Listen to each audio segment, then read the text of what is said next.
Hello and welcome to my channel. তো এই ভিডিওতে আমি একটা নতুন সাবজেক্ট শুরু করতে চলেছি, সেটা হলো থার্মোডাইনামিক্স। তো এই ভিডিওতে আমি থার্মোডাইনামিক্সের বেসিক্স যেগুলো আছে সেটা নিয়ে আলোচনা করব। তো প্রথমে জানা যাক যে থার্মোডাইনামিক্স কি। থার্মোডাইনামিক্স তাপবিদ্যা। তাহলে এটা কি? এটা থার্মোডাইনামিক্স হলো এমন একটা সাবজেক্ট যেখানে আমরা স্টাডি করি হিট, ওয়ার্ক আর এনার্জির মধ্যে যে সম্পর্ক আছে সেই সম্পর্ক নিয়ে আমরা পড়াশুনো করি। মানে হিট, এনার্জি এবং ওয়ার্ক এর মধ্যে যে সম্পর্ক আছে, ফিজিক্যাল সিস্টেমের মধ্যে যে সম্পর্কগুলো আছে সেই সম্পর্কগুলো নিয়ে আমরা স্টাডি করি। তো এটাই হলো থার্মোডাইনামিক্স। তাহলে এখানে আমরা হিট নিয়ে আলোচনা করব, এখানে আমরা ওয়ার্ক নিয়ে আলোচনা করব, এখানে আমরা এনার্জি নিয়ে ডিটেলসে আলোচনা করব। তাহলে এক কথায় যদি আমরা বলতে চাই ইংরেজিতে, thermodynamics tells us how energy is transferred and transformed।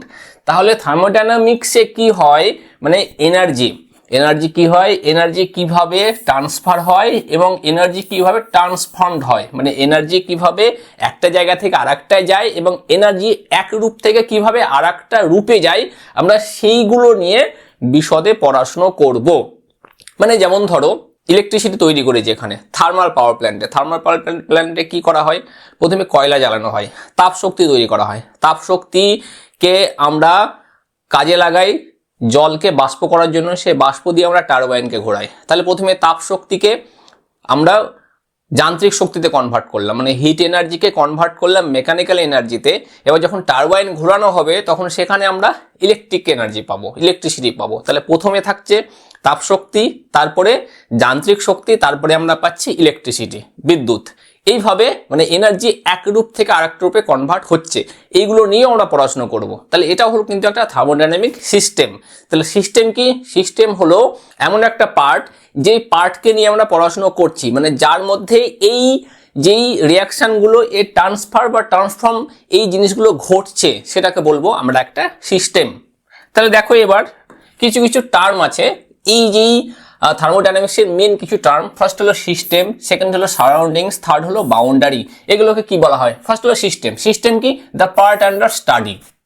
তাহলে মানে যেই পার্টের মধ্যে, মানে যেই অংশের মধ্যে এই যে ট্রান্সফারগুলো চলছে, মানে যেই অংশ নিয়ে আমরা ডিটেলসে আলোচনা করছি, আলোচনার বিষয় যেটা হচ্ছে সেটাকে বলছি আমরা একটা সিস্টেম। মানে যেমন ধরো এখানে একটা সিলিন্ডারের মধ্যে গ্যাস আছে, তো সিলিন্ডারের মধ্যে গ্যাস আছে, যত বেশি গ্যাস ভরা হবে সিলিন্ডারের মধ্যে, সেই গ্যাসের মধ্যে তত বেশি কি হবে, প্রেসার তৈরি হবে। বুঝতে পারছো? হিট এনার্জির সেরকম ভাবে ধরো কমবে বাড়বে, প্রেসার সৃষ্টি করলে গ্যাসের মধ্যে হিট এনার্জি কমা বাড়া করে, সেটা করবে। তাহলে সেই সিলিন্ডারটা এই মুহূর্তে একটা সিস্টেম হয়ে গেল। তাহলে আমরা সেটাকে পড়াশোনা করব, সেটা নিয়ে আলোচনা করব, সেটা হলো একটা সিস্টেম। নেক্সট হলো সারাউন্ডিং। সারাউন্ডিং মানে কি? Everything outside the system. তাহলে সিলিন্ডারের বাইরে যা যা আছে, তাহলে আমার সামনে মনে করো একটা সিলিন্ডার আছে, বাইরে যা কিছু আছে সেটা হলো সারাউন্ডিং, মানে পারিপার্শ্বিক পরিবেশ আর কি। তারপরে বাউন্ডারি। বাউন্ডারি কি? Real or imaginary surface separating system and surrounding. তাহলে এইখানে আমাদের একটা সিলিন্ডার আছে আর এটা হলো আমাদের পারিপার্শ্বিক। তাহলে এই যে সিলিন্ডারের মধ্যে যে গ্যাস আছে, তাহলে এই গ্যাসকে এই সারাউন্ডিং থেকে কি আলাদা করে রেখেছে? সিলিন্ডারের ওয়াল। তাহলে এটাকে বলবো আমরা একটা বাউন্ডারি। বোঝা গেছে? মানে এই সিস্টেম আর সারাউন্ডিংকে যে আলাদা করে রাখবে, সেটা রিয়াল ওয়াল হতে পারে বা আমরা ইমাজিন করে নিচ্ছি যে আছে এরকম একটা ওয়াল, সেটাকে আমরা কি বলবো? সেটাকে বলবো আমরা বাউন্ডারি। নেক্সট দেখো এই যে সিস্টেম আছে, সিস্টেমকে আমরা বিভিন্ন রকমভাবে ভাগ করে থাকি। মেইনলি দেখো তিনটে সিস্টেম থাকে, একটা হলো ওপেন সিস্টেম, সেকেন্ড হলো ক্লোজ সিস্টেম, থার্ড হলো আইসোলেটেড সিস্টেম। তাহলে এই যে সিস্টেম আছে, সিস্টেমের মধ্যে বেশ কিছু জিনিসের মানে ট্রান্সফার হতে পারে। মেইনলি যেটা ট্রান্সফার হতে পারে সেটা হলো এনার্জি এবং মাসের, এনার্জি এবং মাস। তাহলে যেটা ওপেন সিস্টেম আছে, ওপেন সিস্টেম কোন রকম কোনো বাউন্ডারি নেই, রিয়াল বাউন্ডারি নেই, ইমাজিনারি বাউন্ডারিও নেই। তাহলে সেখানে কি হবে? সেখানে যে কোনো কিছু যেতে পারে। মানে ধর একটা ঘর বানানো হয়েছে, ঘরের মধ্যে ধরো দরজা নেই আর কি, মানে ফাঁকা পুরো, তাহলে সেখানে কি যে কোনো লোক যে কোনো সময় ঢুকে যেতে পারে। মানে সেটা চোরও হতে পারে, সাধু ব্যক্তিও হতে পারে, মানে সাধু ব্যক্তি অসাধু ব্যক্তি যে কেউ হতে পারে, সবাই ঢুকে যেতে পারে, বাড়ির লোকও ঢুকতে পারে, বাইরের লোকও ঢুকতে পারে, এরকম ব্যাপার। তাহলে এইখানে এই যেই ওপেন সিস্টেমের মধ্যে কি এনার্জি ট্রান্সফার হয়ে যাবে, খুব ইজিলি হয়ে যাবে। এখন কোনো আমাদের এখানে বাধা নেই, কোনো ওয়াল নেই, এবং তার সাথে মাসের ট্রান্সফার হবে। মানে ধরো এই যে ঘর থেকে কেউ চেয়ার টেবিল নিয়ে পালিয়ে গেল, বুঝতে পারছো? তো সেরকম মাসের ট্রান্সফার কিন্তু হবে। মাস আমরা যোগ করতে পারি ইজিলি, বা মাস আমরা বিয়োগ করতে পারি, নিয়ে নিতে পারি। তারপর হলো ক্লোজড সিস্টেম। তাহলে ক্লোজ সিস্টেমের মধ্যে এনার্জি ট্রান্সফার হয় কিন্তু মাসের ট্রান্সফার হয় না। যেমন ধরো প্রেসার কুকারে তুমি কিছু সিদ্ধ করতে দিয়েছো, ঢাকনা লাগিয়ে দিয়েছো, এবার ঢাকনা লাগিয়ে দিয়ে তুমি ধরো ডাল সিদ্ধ করতে দিয়েছো, ঠিক, ডাল সিদ্ধ করতে দিয়েছো। এবার যখন তুমি সেটাকে হিট করছো, ওভেনে বসিয়েছো, আগুনের আঁচের মধ্যে বসিয়েছো, তুমি তার মধ্যে তাপ শক্তি দিচ্ছ, তাহলে এনার্জি দিচ্ছ, এনার্জি সেটা নিচ্ছে, যেই প্রেসার কুকারটা আছে এনার্জি ইনটেক করছে, গ্রহণ করছে, তাই এনার্জি ট্রান্সফার করতে পারছি, ক্লোজ সিস্টেম। কিন্তু যেহেতু বন্ধ অবস্থা আছে, সুতরাং তুমি ডাল আর নতুন করে অ্যাড করতে পারছো না, না খুললে অ্যাড করতে পারছো না, ক্লোজ সিস্টেম এটা। তাহলে এনার্জি ট্রান্সফার হচ্ছে কিন্তু মাসের ট্রান্সফার হচ্ছে না, তাহলে এটা হলো একটা কি ক্লোজড সিস্টেম। তারপর দেখো আইসোলেটেড সিস্টেম। আইসোলেটেড সিস্টেম মানে কি এনার্জিও ট্রান্সফার হবে না, আবার মাসেরও ট্রান্সফার হবে না। মানে ধরো এমন একটা সিস্টেম, যেমন ধরো থার্মোফ্লাস্কের মধ্যে আমরা গরম জল ভরে রেখেছি ধরো, তাহলে সেই গরম জল মনে করো যে ঠান্ডা হবে না, এরকম একটা ফ্লাস্ক বানানো হয়েছে যেটাতে গরম জল হলে কখনোই ঠান্ডা হয় না, এরকম একটা ফ্লাস্ক বানানো হয়েছে। তাহলে সেখানে ধরো গরম জল ভরে দিয়েছি এবং ঢাকনা লাগিয়ে দিয়েছি, তাহলে সেখান থেকে কি তাপ বেরোতে পারছে না। তুমি কি জল বের করতে পারছো ঢাকনা না খুলে? পারছো না। বা জল অ্যাড করতে পারছো না, কোনো কিছু হচ্ছে না। তাহলে থার্মোফ্লাস্কের ভিতরে যে সিস্টেমটা হয়ে আছে সেই সিস্টেমটা হলো আইসোলেটেড সিস্টেম। তাহলে সিস্টেম কাকে আমরা বলি? সিস্টেম মানে হলো যে আমরা বলেছি দি পার্ট আন্ডার স্টাডি। যেমন ধরো আর সিলিন্ডারের মধ্যে গ্যাস আছে, তা সেরকম ভাবে একটা ফ্লাস্কের মধ্যে গরম জল আছে, তাহলে ফ্লাস্কটা হয়ে গেল একটা সিস্টেম। ফ্লাস্কের বাউন্ডারি ওয়াল হলো কি, ফ্লাস্কের বাইরে যে বাউন্ডারি ওয়ালগুলো আছে কাঁচের, যেটা ফ্লাস্ক হিসেবে কাজ করছে, সেটা হলো বাউন্ডারি, বুঝেছো এটা। এবার যেই গরম জল আছে ওটাকে বলছি আমরা একটা সিস্টেম। এবার ওটাকেই নিয়ে আমরা কি করছি, স্টাডি করছি। তাহলে সেখানে দেখো একটা আইসোলেটেড সিস্টেম হয়ে গেছে, এনার্জিরও ট্রান্সফার হচ্ছে না এবং মাসেরও ট্রান্সফার হচ্ছে না। আশা করছি এই টাইপস অফ সিস্টেম এবং সিস্টেম কি সেটা ভালোভাবে বুঝলে। তাহলে এবার দেখো এই যে থার্মোডাইনামিক প্রপার্টিজ, তাহলে থার্মোডাইনামিক্স যেই প্রপার্টি আছে, থার্মোডাইনামিক্স প্রপার্টিকে কয় ধরনের হয়ে থাকে। তাহলে প্রপার্টি কি? প্রপার্টিজ অ্যাকচুয়ালি যেই সিস্টেম আছে, সিস্টেমের যে স্টেট আছে, স্টেট অফ সিস্টেমকে ডেসক্রাইব করে, বুঝেছো? মানে সিস্টেমটা কি ধরনের আর কি সেটাকে ডেসক্রাইব করছে। তাহলে মেনলি থার্মোডাইনামিক সিস্টেম বা থার্মোডাইনামিক প্রপার্টিজ দুই রকমের প্রপার্টিজ হয়, একটা হলো ইন্টেন্সিভ প্রপার্টি আর একটা হলো এক্সটেন্সিভ। তাহলে ইন্টেন্সিভ প্রপার্টি হলো যে মাসের উপরে ডিপেন্ডেন্ট নয়, ইন্ডিপেন্ডেন্ট অফ মাস, মাসের উপরে ডিপেন্ডেন্ট নয়।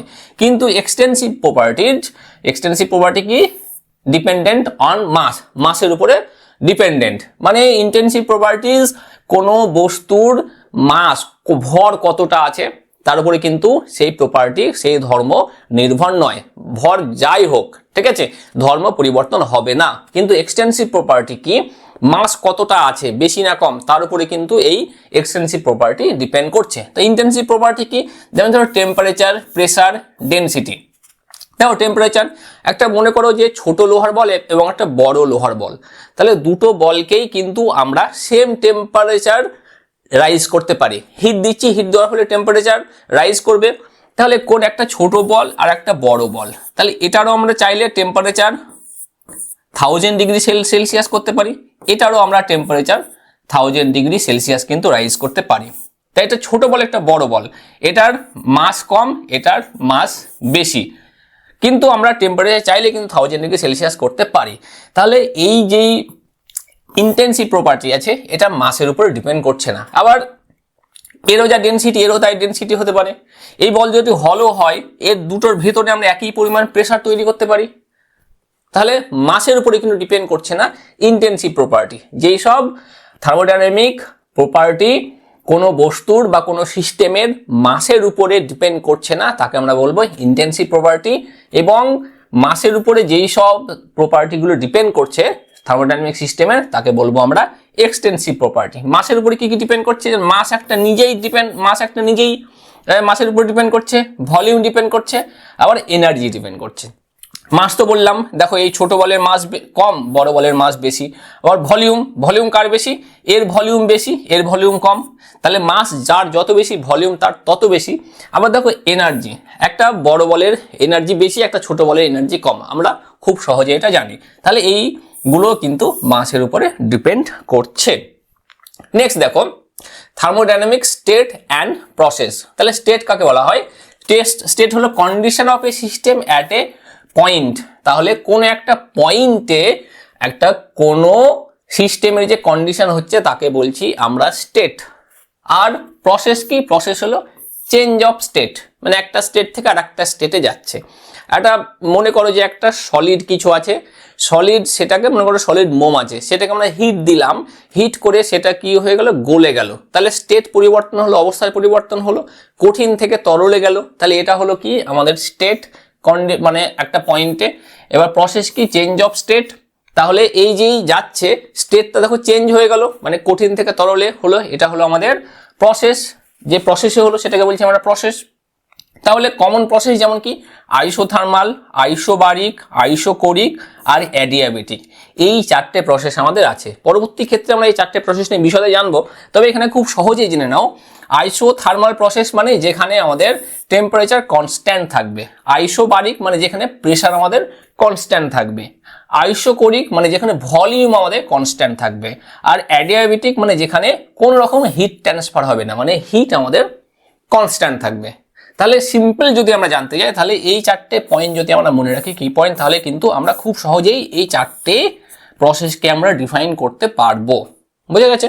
স্টেট কি, প্রসেস কি, এবং কমন যে প্রসেসগুলো আছে থার্মোডাইনামিক সিস্টেমে সেটা এইগুলো। তাই এইগুলো নিয়ে পরবর্তী ভিডিওতে আমি চারটে প্রসেস নিয়ে অবশ্যই কিন্তু আলোচনা করব। তারপরে দেখো হিট আর ওয়ার্ক কাকে বলা হয়। অলরেডি তোমরা হিট আর ওয়ার্ক কি সেটা ছোট ক্লাসে পড়েছো, মানে এর আগের ক্লাসে। হিটকে যাকে আমরা কিউ দিয়ে ডিনোট করি, এটা হলো energy transfer due to temperature difference. তাহলে টেম্পারেচার ডিফারেন্সের জন্য যে এনার্জিটা ট্রান্সফার হয় তাকে আমরা বলছি হিট। এই ক্ষেত্রে মানে ধরো একটা লোহার বল আছে, লোহার বল নর্মাল রুম টেম্পারেচার আছে, মনে করো যে এটা 30 ডিগ্রি সেলসিয়াসে আছে। তো এটাকে আমি এই যে টেম্পারেচার 30 ডিগ্রি, তাকে আমরা 300 ডিগ্রি সেলসিয়াস করব। 300 ডিগ্রি সেলসিয়াস করব। 300 ডিগ্রি সেলসিয়াস করতে গেলে এটা আমাদেরকে কি দিতে হবে? একটা এনার্জি দিতে হবে। এনার্জি দিতে হবে, যেই এনার্জির জন্য 30 থেকে 300-তে যাবে সেই এনার্জিটাকে বলবো আমরা হিট এনার্জি। টেম্পারেচার রাইজ করাচ্ছি সেটাকে। আবার যদি 300 থেকে 30-এ নিয়ে আসতে যায় তাহলে হিট আমাদেরকে কমাতে হবে, তাহলে সেটাও একটা হিট এনার্জি, নেগেটিভ কমাতে হচ্ছিল। তাহলে যাই হোক, টেম্পারেচার পরিবর্তন করতে গেলে আমাদের যে এনার্জি ট্রান্সফারের প্রয়োজন হয় সেটাকে বলবো আমরা হিট এনার্জি। বোঝা গেছে? ওয়ার্ক যাকে আমরা ক্যাপিটাল ডাব্লিউ দিয়ে ডিনোট করি, energy transfer due to force acting through distance. তাহলে এনার্জি ট্রান্সফার হবে যখন কোনো ডিস্ট্যান্স থেকে ফোর্স কাজ করবে, তাকে বলবো আমরা ওয়ার্ক। তাহলে এনার্জি ট্রান্সফার হচ্ছে কোনো ডিস্ট্যান্স থেকে যখন ফোর্স কাজ করছে তাকে বলছি আমরা ওয়ার্ক। মানে এই যে বলটা আছে, বলটাকে আমরা এখান থেকে এখানে আমরা নিয়ে গেলাম, তাহলে তার জন্য আমাদের যে এনার্জিটা কাজে লাগাতে হলো সেটাকে বলছি আমরা ওয়ার্ক এনার্জি। তাহলে এই বলটাকে এই জায়গা থেকে এই জায়গায় নিয়ে যেতে হলে আমাকে কাজ করতে হচ্ছে, কাজ করে করতে হবে। তাহলে তোমাকে যদি বলা হয় তুমি এই বলটা এই রুম থেকে অন্য রুমে নিয়ে যাও, তাহলে কি করতে হবে? তোমাকে কাজ করতে হলো, এনার্জি ট্রান্সফার হলো, সেটাকে বলছি আমরা ওয়ার্ক। তাহলে এখানে একটা জিনিস মনে রাখতে হবে, heat and work are not properties, they occur only during a process. তাহলে এটা কোনো থার্মোডাইনামিক প্রপার্টি নয়, হিট এবং ওয়ার্ক কোনো রকম থার্মোডাইনামিক প্রপার্টি নয়। এটা শুধুমাত্র কখন হয়? যখন কোন একটা প্রসেস চলে তখন শুধুমাত্র হয়। দেখো এখানে দেখো আমরা টেম্পারেচার রাইজ বা টেম্পারেচার ফল করছি, একটা প্রসেস হচ্ছে, সেটাকে বলছি আমরা হিট এনার্জি। বেশ, কোনো প্রপার্টি নয়। আবার এই বলটাকে যখন এই জায়গা থেকে এই জায়গায় নিয়ে যাচ্ছি তখন দেখো একটা প্রসেস হচ্ছে, সেটাকে বলছি আমরা ওয়ার্ক এনার্জি। এটাও কোনো কিন্তু আমাদের এই ক্ষেত্রে থার্মোডাইনামিক প্রপার্টি কিন্তু নয়। তারপরে এই ক্ষেত্রে কিছু দেখো থার্মোডাইনামিক ল আছে, মেনলি থার্মোডাইনামিক ল 4টে আছে, কিন্তু আমরা তোমাদের সিলেবাসের মধ্যে আছে যেটা, সেটা আমরা 3টে ল আছে, 3টে ল নিয়ে পড়বো। ফার্স্ট হলো জেরথ ল, সেকেন্ড হলো ফার্স্ট ল, থার্ড হলো সেকেন্ড ল। মানে পুরো উল্টো, সেকেন্ডে বলছি ফার্স্ট ল, থার্ডে বলছি সেকেন্ড ল, যাই হোক, জেরোথ ল মানে জিরো ল, এটা পরে আবিষ্কার হয়েছিল শূন্য। আর ফার্স্ট প্রথম সূত্র, সেকেন্ড দ্বিতীয় সূত্র, জানো এটা। জেরোথ ল কি বলছে, if two systems are in thermal equilibrium, তাহলে যদি দুটো সিস্টেম থার্মাল ইকুইলিব্রিয়ামে থাকে, তাপীয় সাম্যাবস্থায় থাকে, উইথ এ থার্ড সিস্টেম, তাহলে তৃতীয় কোনো সিস্টেমের সাথে, তাহলে কি হবে, they are in equilibrium with each other. মনে করো রাম এবং শ্যাম হলো কি একে অপরের বন্ধু, শ্যাম হলো একে অপরের বন্ধু। আবার রামের বন্ধু মনে করো হলো করিম, তাহলে এই ক্ষেত্রে ধরে নিতে হবে শ্যাম এবং করিমও একে অপরের বন্ধু। মানে এটাই বলতে চাইছে আর কি, মানে দুটো সিস্টেম আছে, এ আর বি সংস্পর্শে আছে, এরা যেই থার্মাল ইকুইলিব্রিয়াম কন্ডিশনে আছে, এরও যা তাপমাত্রা এরও তাই তাপমাত্রা, এবং এর সঙ্গে যদি আর একটা কোনো সিস্টেম থাকে, সি সিস্টেম, তাহলে ধরে নেওয়া হয় যে সি সিস্টেমে কিন্তু এর থার্মাল ইকুইলিব্রিয়াম কন্ডিশনে একই সাথে রয়ে গেছে, এটাই বলা হয়েছে। এটা থার্ড সিস্টেম, ফার্স্ট সেকেন্ড, এটা থার্ড সিস্টেম। ফার্স্ট ল কি বলছে, energy can neither B created not destroyed, only can be converted. বলা হচ্ছে যে এনার্জিকে আমরা তৈরি করতে পারবো না, মানে সৃষ্টি করতে পারবো না, এবং ধ্বংসও করতে পারবো না, শুধুমাত্র আমরা এনার্জিকে এক রূপ থেকে আর এক রূপে রূপান্তরিত করতে পারবো। সৃষ্টি ধ্বংস কিছুই হবে না, শুধুমাত্র রূপান্তরিত হবে। মানে ইউনিভার্সের টোটাল এনার্জি সবসময় কনস্ট্যান্ট। বোঝা গেছে এটা? এটা হলো ফার্স্ট ল। সেকেন্ড ল কি বলছে, heat flows naturally from hot to cold, no engine can be 100% efficient. তাহলে ফার্স্ট হলো হিট কোথা থেকে হয়, হিট আমরা সবসময় কোনো যেই বস্তু বেশি তাপমাত্রা আছে, বেশি তাপমাত্রার বস্তু থেকে কম তাপমাত্রার বস্তুর দিকে কি যাবে, হিট ফ্লো করবে, হিট যাবে। বেশি তাপমাত্রা থেকে কম তাপমাত্রার দিকে হিট যাবে। যেমন ধরো আগুনে যদি আমরা কোনো পাত্রকে বসাই, তাহলে যেমন সকালে চা করার জন্য সসপ্যানকে তুমি উনুনের মধ্যে বসিয়েছো, ওভেনের মধ্যে বসিয়েছো, তাহলে আগুন, যে ওভেনের আঁচ আছে, আগুন আছে, সেটার তাপমাত্রা প্রচুর বেশি, তাহলে সেই তাপ কোথায় যাচ্ছে, ঠান্ডা জলের মধ্যে যাচ্ছে। তাহলে বোঝা গেছে? তাহলে যার বেশি হিট সেখান থেকে হিট, যেখানে কম হিট সেখানে যাবে। এইটাই হলো মেন ব্যাপার। এবং তার সাথে বলা হয়েছে কোনো ইঞ্জিনের এফিসিয়েন্সি 100% হতে পারে না, পুরো সেই আইডিয়াল গ্যাসের মতো আর কি, কারোর এফিসিয়েন্সি 100% হবে না। এগুলো লজ অফ থার্মোডাইনামিক্স, এগুলো নিয়ে পরবর্তী ক্ষেত্রে ডিটেলসে আলোচনা করা হবে। তো এখানে আমি কি করলাম, এখানে থার্মোডাইনামিক্সে যে বেসিক্স আছে সেটা নিয়ে আলোচনা করলাম। তো আশা করছি বেসিক্স অফ থার্মোডাইনামিক্স সম্পর্কে তোমাদের কনসেপ্ট ক্লিয়ার হয়েছে। তো এই ভিডিওটি দেখার জন্য ধন্যবাদ। এই চ্যানেলের আরো আপডেটেড ভিডিওর জন্য এই চ্যানেলটিকে সাবস্ক্রাইব করো।